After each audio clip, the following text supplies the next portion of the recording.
Hello everyone. कैसे unnecessary knowledge आपको चलने से भी मोहताज बना सकता है, आइए जानते हैं। एक जंगल में 48 पैर वाला एक बड़ा सा विशालकाय जानवर था। सब जानवर उसे देखते थे क्योंकि वो 48 पैर का होते हुए भी बहुत तेजी से भागता था।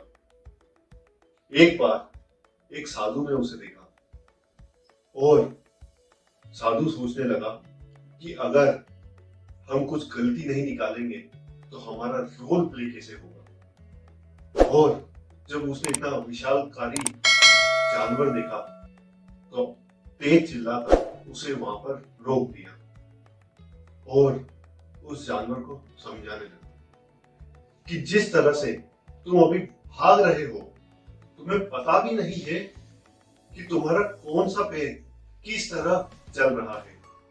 हो सकता है तुम कुछ गलती कर बैठो और कहीं गलत जगह तुम्हारा अगर पैर चला गया तो तुम्हारा विनाश हो सकता है। ये बात उस जानवर को सही लगने लगी तो उसने साधु से पूछा कि तुम मुझे क्या करना चाहिए।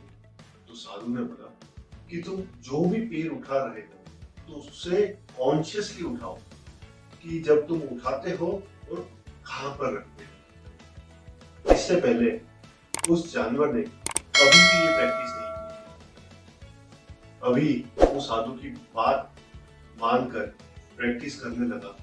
लगभग 7-8 घंटे उसने निरंतर प्रैक्टिस करी, पैर उठाता, ध्यान देता, लेकिन वो वहां से 1 इंच भी आगे न बढ़ सका।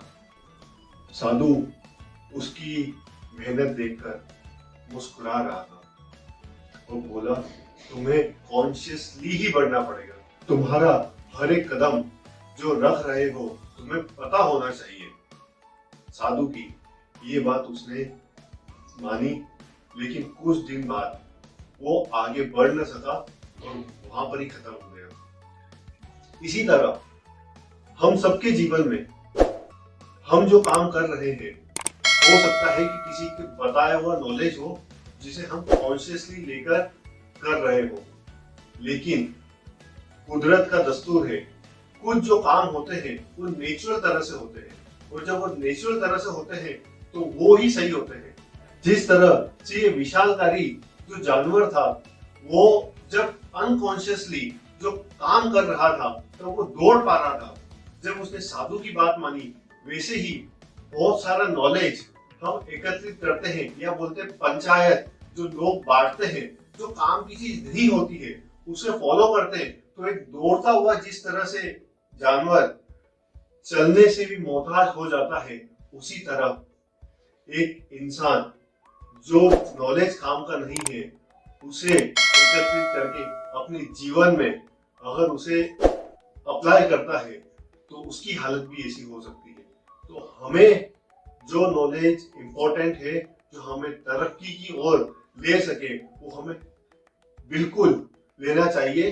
लेकिन जो फालतू का नॉलेज है, जो नेचुरल तरह से एकत्रित नहीं हो रहा हो, तो उसे हमें अवॉइड भी करना चाहिए। क्योंकि कुदरत का दस्तूर है, success and happiness is the birthright. हर एक इंसान जो पैदा हुआ है वो सक्सेस और खुशी के लिए पैदा हुआ है, लेकिन ये जो कॉन्शियसली जो चीजें गलत एकत्रित करता है इंसान, तो वो चीजें ही उससे खुशी और सक्सेस छीन लेती है। तो हम जो काम जो नेचुरल फ्लो में कर रहे हैं उसे उस तरह से अगर अच्छे से करें तो सक्सेस हमेशा मिलेगी।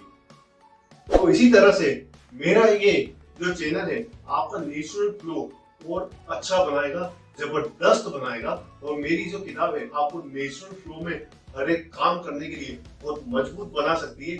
आज ही ऑर्डर करें और इस चैनल को जरूर सब्सक्राइब करें। Thank you so much.